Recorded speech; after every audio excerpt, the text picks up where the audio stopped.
Welcome, everyone, to our Voice of ERP with our special host, Sam Gupta. I would like to do a special welcome to all of our ISM members, our chapter partners, and our guests joining us today. I am Kathy Perna, the Executive Director for ISM New Jersey, and we are your host for this broadcast. I'm pleased to now introduce and turn the program over to Sam, who is the Principal Consultant of ElevatIQ and the host of WBSRocks. Sam, you do rock. And Carter, I know you're going to rock it today. So at this point, I'm going to turn the program over to Sam. Thank you so much, Kathy. And you are the biggest rock star that I know. So thank you so much for letting me host this show. And if you're joining for the first time, this is part of our Voice of ERP series, for which we meet every second Thursday of every month. And we are bringing the best and brilliant minds from the ERP community. And for today, we have a very special guest, Carter Llyods. He's the CMO, I believe, at QAD. And if you are not familiar with QAD, you should definitely know because they are one of the biggest ERP vendors. So before I turn over to Carter, a couple of things overall from the logistics perspective. I don't know which episodes we have lined up. We have hosted a lot of different ERP vendors in the past. So just stay tuned for more episodes, even in the future. Now, Carter, over to you for the first question. And that is going to be really your personal background. I mean, tell us who you really are. And your personal background is very interesting because that is something that I don't see in a lot of CMOs. Okay, I believe you have PhD, which is very interesting journey overall. So tell us a little bit about how you started, how you got here in the ERP community. Sure, you bet. Always been just fascinated and a curious person to begin with. I love technology. I love to tinker with things from a software perspective, from a hardware perspective. Seeing it all come together has been amazing. I think I'm just deeply amazed by manufacturing. When you think about an iPhone and the complexities of that, and that basically came from a hole in the ground. It was raw materials that through some magic, which happens to be manufacturing and the supply chain that gets it from the raw materials into your pocket or your hand is just incredible. In terms of my personal backgrounds, that curiosity, led me into first academia. So my undergraduate degree is actually in accounting. My PhD is in business strategy and entrepreneurship, as I wanted to really understand how these complex economies work and how we drive forward to create some of those amazing products that we see. I did some consulting and then found my way to QAD. Although I am in charge of marketing, my background's really in strategy, and strategy is where, well, within organizations, oftentimes marketing is where strategy occurs. So that's why I've been here. I've been here now for almost 19 years. And my journey's really been about trying to understand manufacturers and the challenges they face and how as a company we can develop solutions to help them to overcome those challenges. Yeah, so very interesting background. By the way, we have something in common. I mean, I have entrepreneurship degree as well. One thing they don't teach in academia is how difficult this is going to get, to be honest, okay? But the entrepreneurship is really difficult. So kudos to you that you have that background as well. And for manufacturing, I completely agree that manufacturing is very interesting in general. Getting manufacturing right or scaling manufacturing operations is one of the most challenging thing to do in general. Before I turn over the second question in the audience, if you are there, then post your first question where you are joining from. And maybe if you can tell us about what your experience has been, if you have come across QAD before, if you have used, just mention something related to QAD in the comment. Now, Carter, second question. Overall, from the manufacturing perspective, and I know you guys do a lot of work in the EV space as well. And I don't know if you are seeing what trends you are seeing overall in the EV space right now. It was really hot, but based on the economic conditions, I don't know how good they are doing at this point of time. So maybe share some insights overall from the industry perspective as well as the challenges that EV companies face overall from the operations perspective. Yeah, absolutely. So we've been incredibly passionate and involved in the automotive industry for a number of years. Our head of automotive within marketing is Terry Onika. She's heavily involved in Odette, the AIAG. She is the author, one of the co-authors on the MMOGLE assessment standards that actually just rolled out. I think version 6 came out April 1st. We actually supported it back in our product in March because we have those insights and we go there. So very passionate about the industry, both in terms of where it's been and where it's going. And we see a massive shift. So right now, EV penetration around the world is about 7%. And we're actually lagging in the US in terms of where we're going. One of the most interesting things about it is just how poorly the analysts are at estimating when we're going to get there. And I think the latest estimate is that around 2030, we might surpass about 50% of new vehicles being EVs.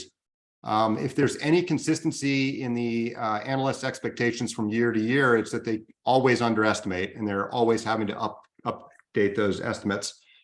I believe we're at a tipping point right now where we're moving from the early adopters who were into it for either the technology or the fact that it was environmentally friendly or even the performance, and we're crossing the chasm into the pragmatic buyer.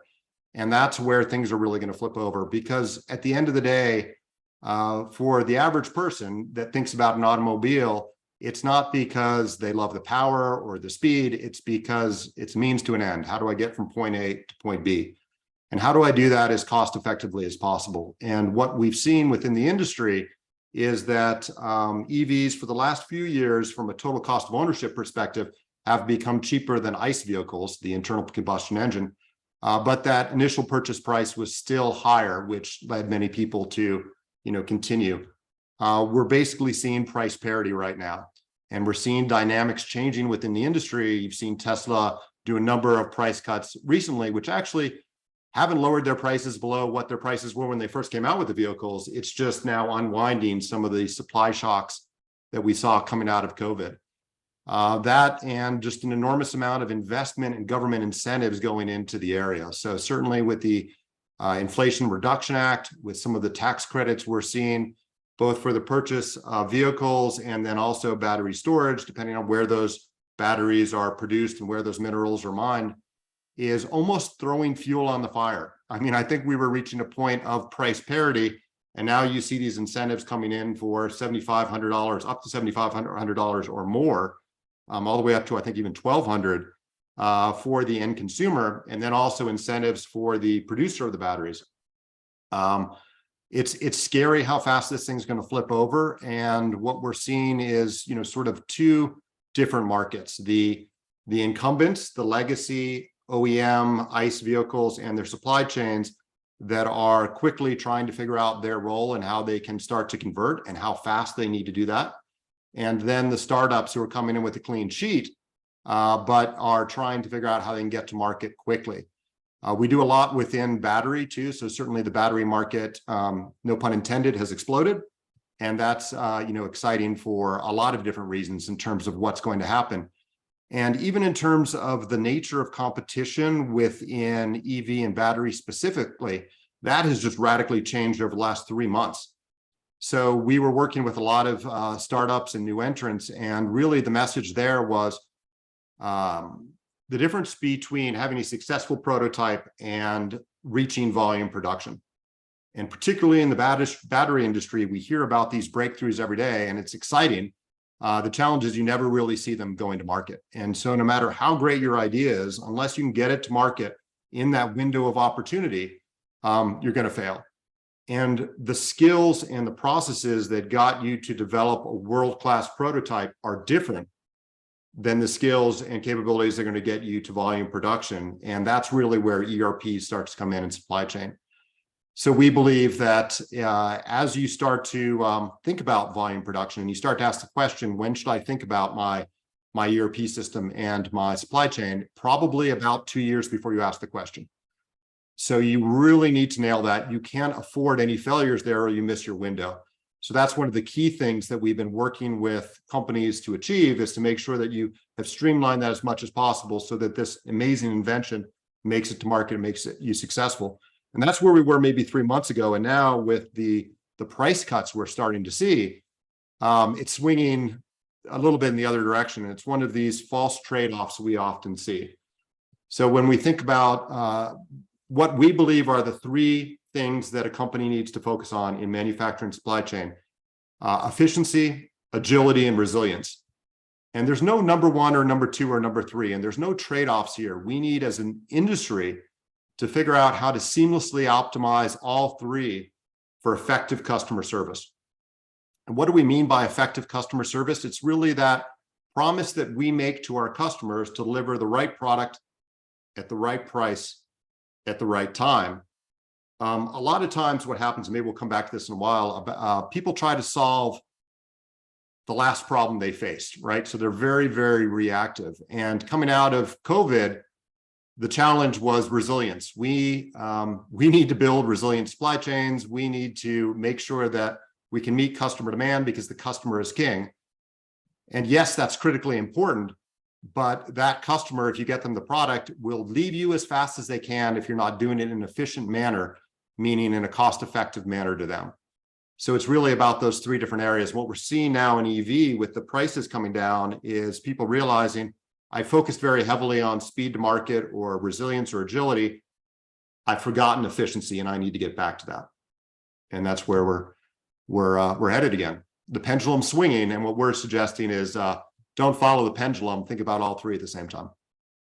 Yeah, remarkable insights. And this is probably going to be, especially for our procurement professionals, they are probably going to get kicked out of today's episode. The reason for that is, in general, when we have these episodes, most of the people are talking about the transactions, the ERP, which is great. But for procurement folks, I mean, they need data. So thank you so much for bringing those industry insights here.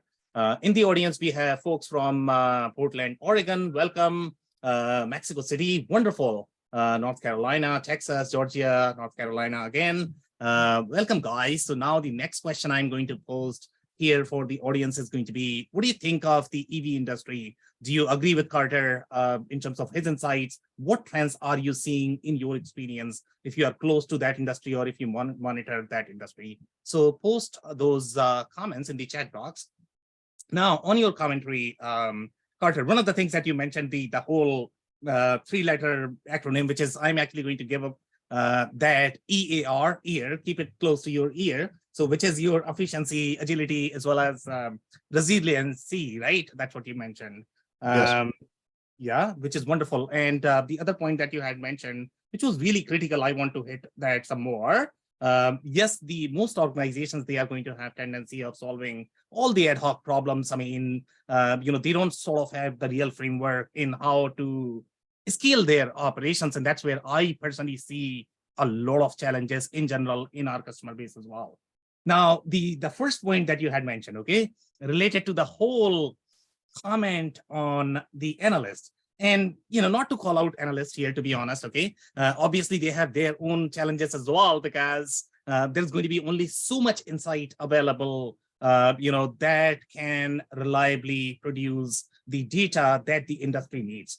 But based on that data, especially in the automotive sector, okay, the whole supply chain is driven by that data, whether you talk about any of the OEMs, whether you talk about the suppliers. So in the EV space, in the automotive space, that data becomes really critical. And I think that's where your product sort of fits in, because you have to have very tight collaboration in the whole supply chain. If you don't have that, then you are probably not going to get the real business benefit. So I don't know if you are going to have any other commentary based on whatever I mentioned, Carter, so far. What do you?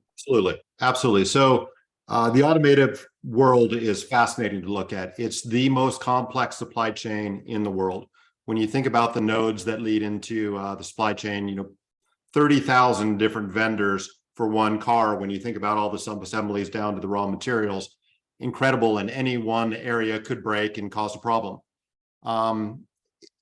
There are examples in the past. We had the tsunami in Japan, that wiped out some of the pigments that go into black paint. And all of a sudden you couldn't get cars in black paint, with the exception of, I think, Hyundai, that prepared for such an event and had contingencies. So we can see these things break all the time. What we really want to try to do with these supply chains is, balance the efficiency, agility, and resilience for the best outcome possible. And there are a number of ways to do it. And, if we think about, let's say, supplier management and what we can do there, rather than thinking about these things as trade-offs, we can look, for example, to look at multiple vendors, right? So we're going to use strategic sourcing for multiple vendors. And by doing that, we are simultaneously optimizing for some of these components. So from an efficiency perspective, some people might think, if I standardize on one vendor, I can get better terms. If you look at multiple vendors and you compare prices over time, you can lower your costs. If those vendors are in different parts of your world and your manufacturing is in different parts of your world, you can co-locate those things and reduce your costs further. By having multiple vendors, it's more resilient. If one goes down, you have others to back you up. If your demand spikes, if it goes up 50%, you're more likely to be able to work with more vendors to meet that demand than with one that you're already using, let's say, 90% of their capacity with. So there are a number of different ways to start optimizing your supply chain, and it really does come down to information and data and the flow. So as much as we can get demand signals all the way down to the end customer and share that throughout the whole supply chain, then we're making rational decisions.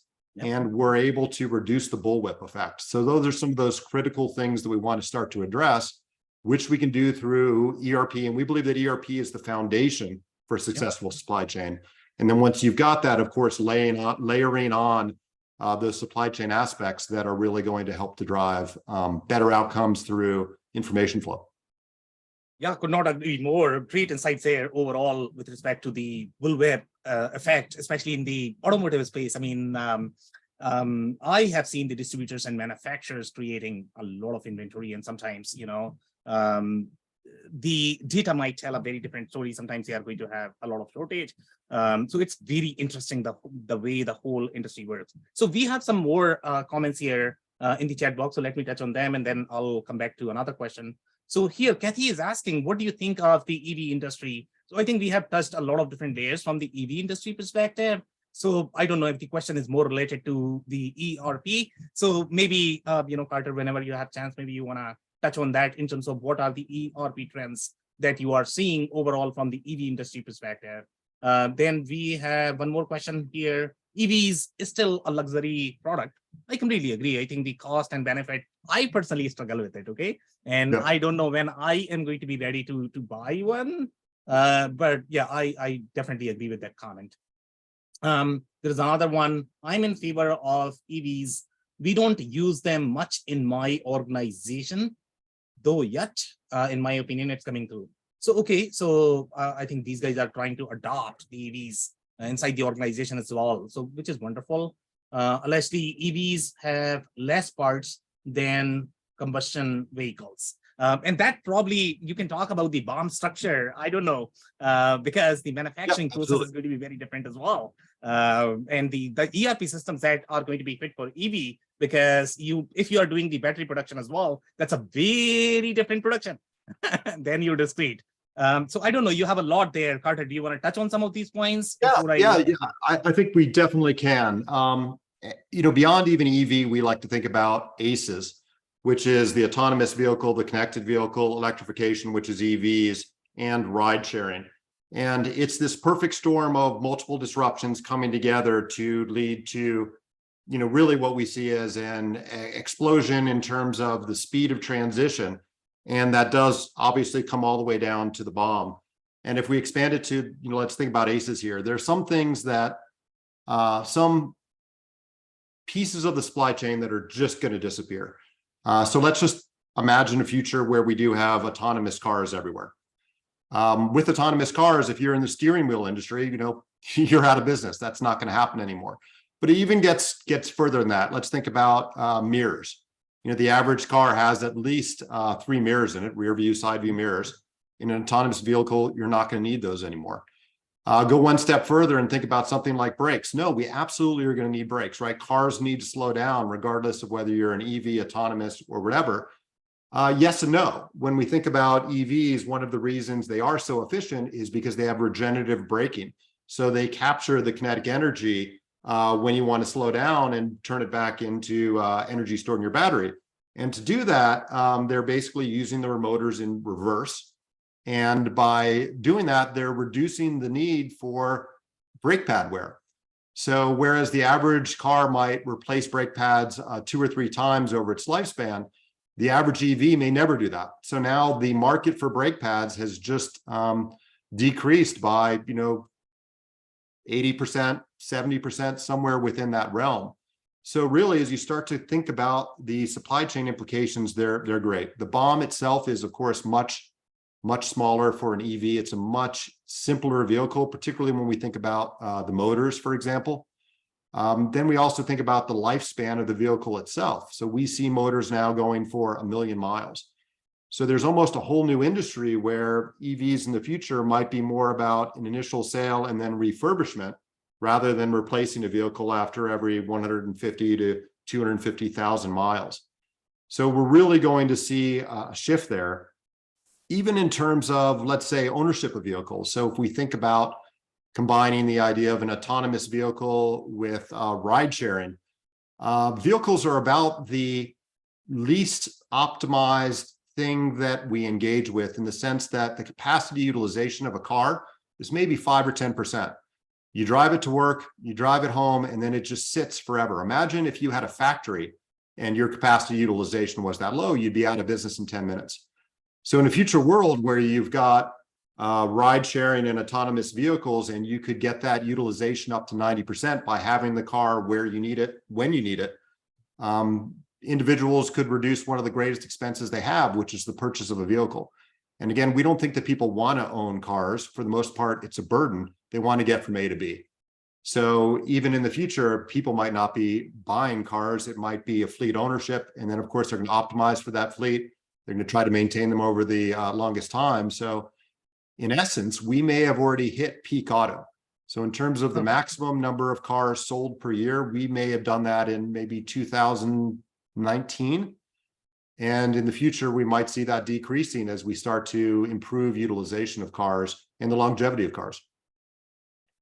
Yeah, very interesting insights there. So we have one more comment here. I want to touch on that, and then I'll come back for some more questions. So here they are saying, with EV manufacturers taking more and more market share, what can companies in this space do to reduce supply chain risk and combat workforce shortages? I think, Carter, that's a great question. Do you want to touch on that? Yeah, there's a couple of parts in there. And again, I think the events that have occurred in terms of geopolitical tensions, also the Inflation Reduction Act, are putting more fuel on the fire of supply chain issues. So what we're seeing is this desire to regionalize supply chains so that they are less affected by these risks. And yet a lot of the components that are required to do that have historically been designed around the most efficient supply chain possible, which worked great until it didn't. And so whether it was with COVID or some of the national security issues, we find ourselves starting sort of from ground one in terms of how we attack that. So certainly supplier management is critically important. And we already sort of touched on how you can make some decisions around, let's say, strategic sourcing from multiple vendors to be able to do that.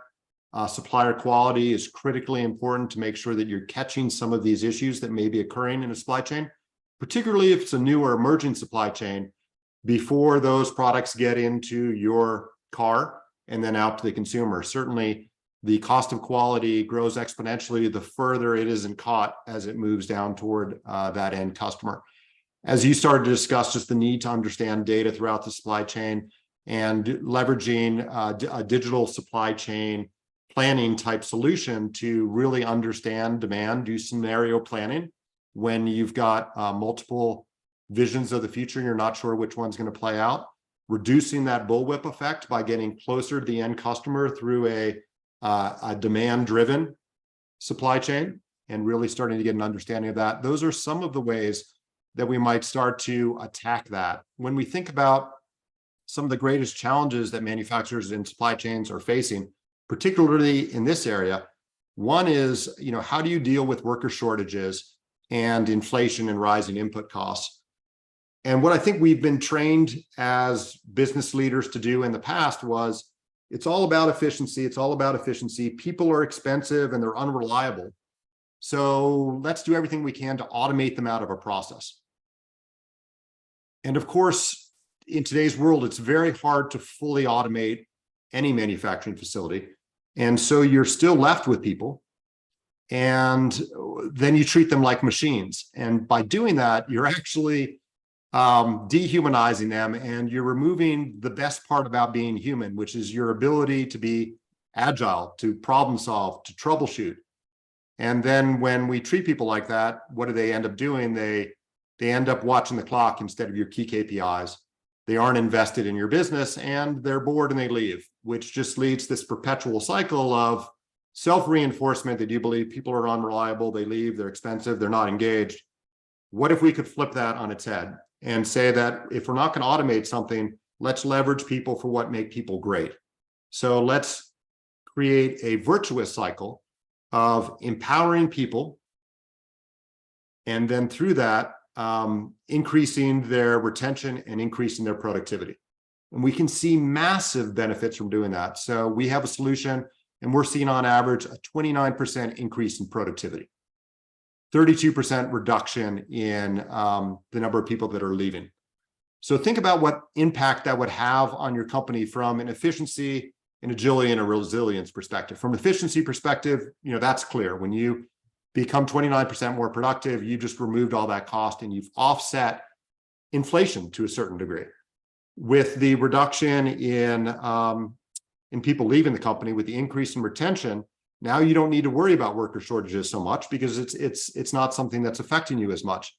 From an agility perspective that you want to maximize, if you're able to increase your productivity by 29%, you're able to be more productive in your plant to the extent that that's a bottleneck. And then from a resilience perspective, also, you've built in that headroom in case there are any problems. And if there are problems, now you've got empowered employees who are willing to problem solve and actually, eliminate the problem before it escalates and grows out of control. So just a couple of top of mind things that I think manufacturers in EV and automotive can really think about to make their supply chains more resilient and combat some of the problems that we're facing now. Yeah, great points. And that could be a great segue in the next topic. And we always want to touch a little bit on the ERP side as well. So Yes. before, I pose the question, I think I am going to ask the audience first. So when you are looking at this more from the data perspective, from the industry perspective, in my mind, things are still easier. Okay. But when you are going to be formalizing these things, and that's what ERP is in my mind, it's not a technical solution. You have to formalize your supply chain. You have to formalize your processes. In my mind, that is far more difficult in general than simply coding inside a system. So, Carter, before we get any sort of responses from the audience, obviously, I am going to have the same question for you as well, which is going to be, okay, how do you think about formalizing the supply chain in this ad hoc environment where everything is changing? You don't know where the industry is going. You don't know where your demand is going. So how do you formalize your BOMs, your vendor structure? How do you incorporate all the fluctuations that you might be experiencing supply chain and create a state that is going to last, let's say, I don't know, maybe 3, 4, 5 years? Yeah. Any insights there? Yeah. Oh God, there's so much to unpack there. It's a great question. I think part of the problem is this idea that we're always trying to solve yesterday's problems. Whatever happened to you and tripped you up last is what you tend to solve for. And this leads to what I like to call the death cycle of ERP. So we decide that we want to get into your new ERP system because something's happened and our old ERP system can't do that. Seems totally rational. So we design our business requirements around the challenges that we face today, our business requirements, and then we go out and we select a new ERP system. We select them and we get ready to implement them. The problem is already the business environment's starting to change, and the challenges that we face are no longer the challenges that we had before. And ERP systems have historically been designed for efficiency, not for change, particularly big ERP systems. I like to say it's ERP systems are almost like cement. You can pour them into any form with enough time and money, and you'll get it. But at the end of the day, it'll settle and you're never going to be able to change it, which is why we see this repeated cycle, death cycle of ERP. And so let's just walk through that cycle and what happens. You select the ERP, change already happens, you implement it, you realize that it doesn't quite fit because of that change. Now you need to do workarounds. You want to retain that concept of an enterprise system. So what do? You start to customize the system, which is very expensive and time consuming.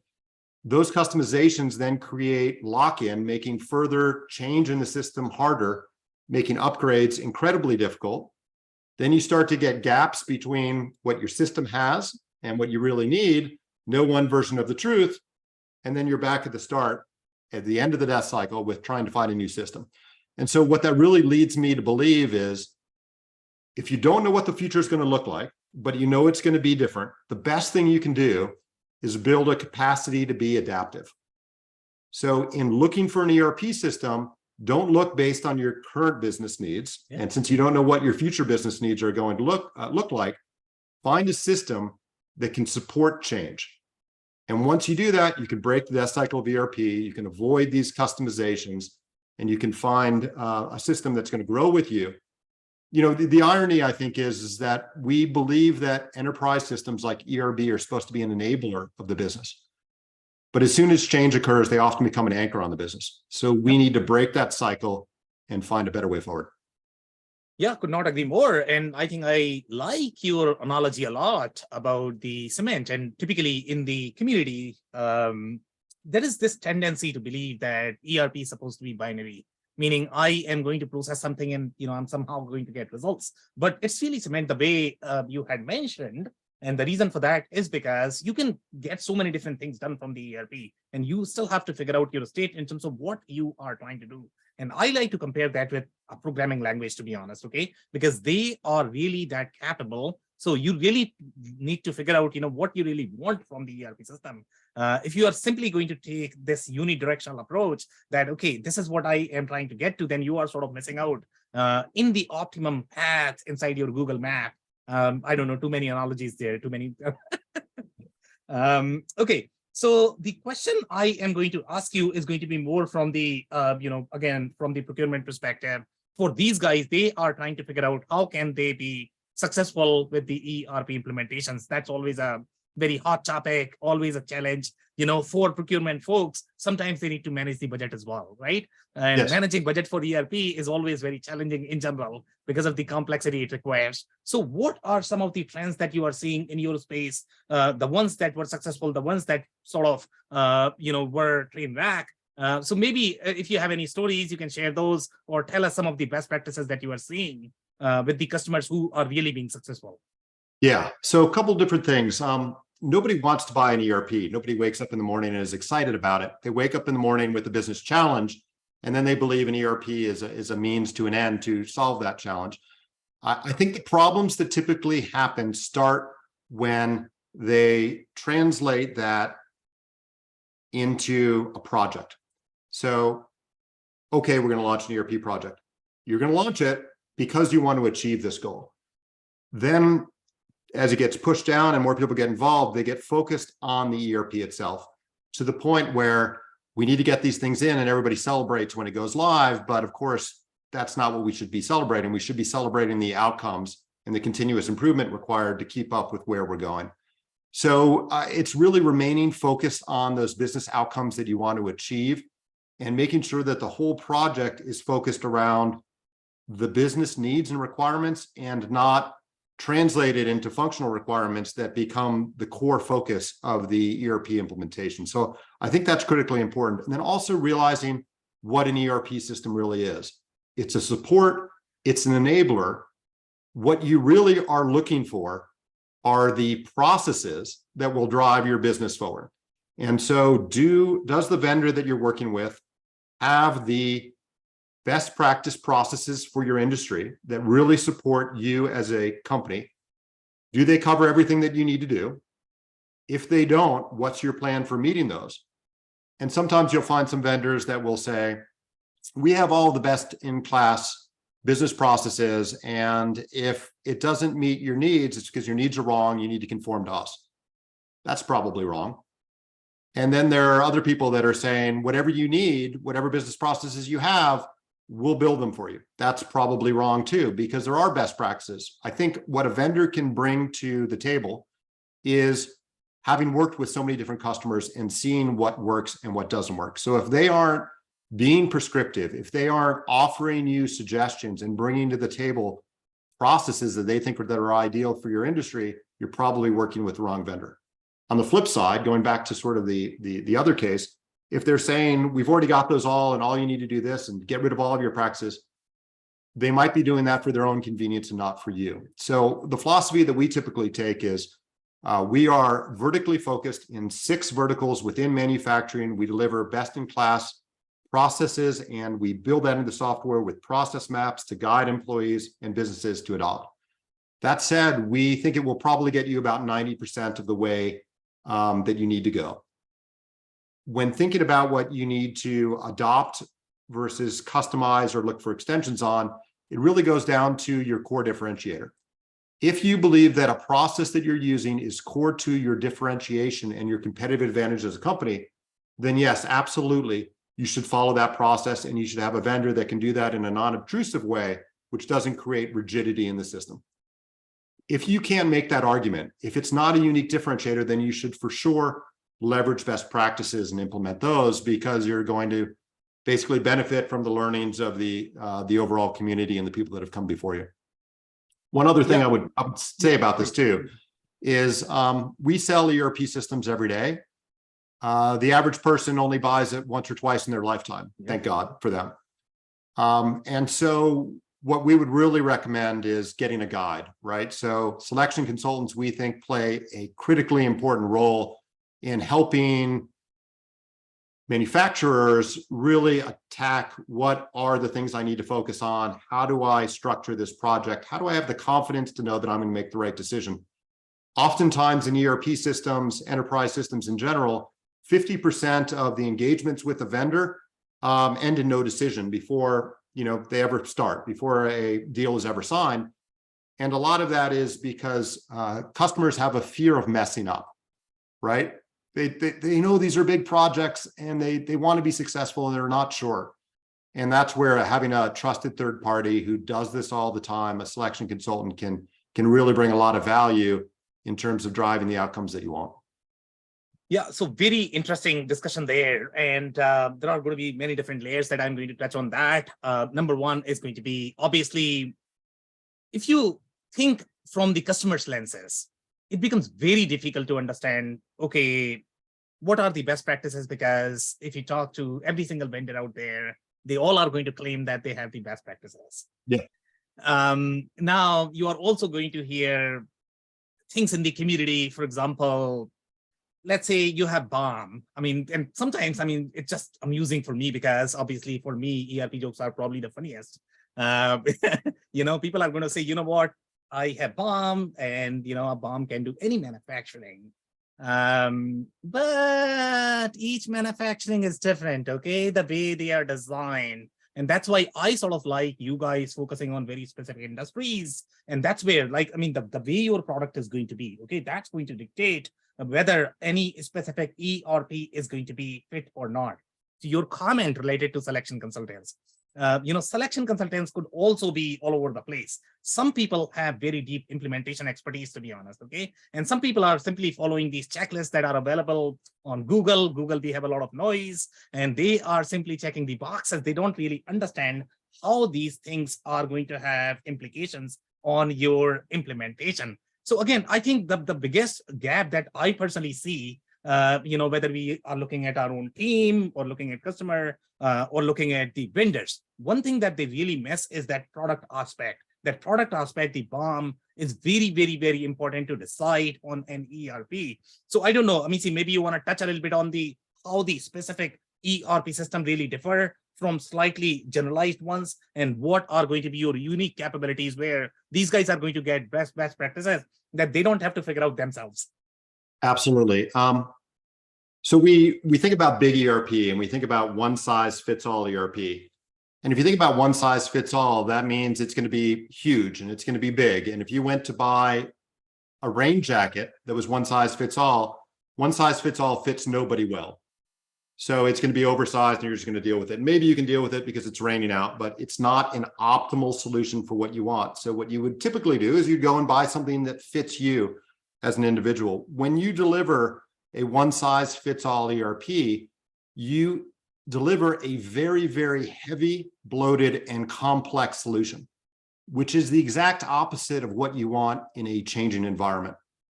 So unfortunately, if you decide, well, it's one size fits all, I'm in this industry, so what's the harm? I'll just take it. You're taking on an enormous project with complexities that are going to overwhelm you in terms of the cost of the implementation, the time of the implementation, and just the management of the overall software. And then you throw a change in, and now you're back stuck in the death cycle of ERP, which is not good. So from a one size fits all perspective, unless you are a conglomerate and you literally have manufacturing across different industries and different methodologies, I think you are doing yourself a disservice by thinking that anything by a one size fits all is going to solve your problems. They're actually going to create more problems for you. Yeah, could not agree more. Great commentary there. So we are close to our time right now. So I don't know if you have any other areas that you really wanted to hit on as part of this episode. We are probably going to have roughly 2-3 minutes, and then any closing advice that you might be able to offer to procurement professionals. Yeah, I think it was a great discussion. Maybe just some suggestions for people out there that are looking for ERP systems. Absolutely focusing on ones that are specifically tailored to your industry, that provide those best practices. Looking for a vendor that isn't going to listen to everything that you say. That's not what you should want. You want a constructive relationship where the vendor, who has done thousands of these before, is being very prescriptive, because to your point, they understand the implications of decisions that are made now on downstream implications for the system, and then also over time, what's going to happen there. Remember to stay true to the reason that you're looking for an ERP system, those core business requirements, and not too quickly to translate it into technical requirements and lose sight of that. And remember the need to be adaptive, right? The one thing that we're sure of is change is going to happen, and the pace of change actually is going to accelerate. So make sure that you have built that into your plans and your model for going forward. Yeah, great insight there. And my personal takeaway from this is going to be that you are definitely going to require at least 1,000 ERP implementation. That is the kind of expertise that you're looking for. If you are going to have people who have just 1 or 2 implementations under their belt, they don't necessarily understand the best practices. So really go for people who have a lot of implementations under their belt. The more they are going to have, the superior insights they are going to have in making you successful. So on that note, Carter, really want to thank you for your time. Thank you for being generous and coming on to the show and helping us with your insights. Thank you so much for having me. It was a great conversation. Of course. Kathy, do you have any closing comments before we close? No, I would just like to say this is a great conversation. I love the topic, definitely love the topic. And thanks to the audience for, putting in your comments. Thank you, Carter. And thank you, Sam, as always. Great show.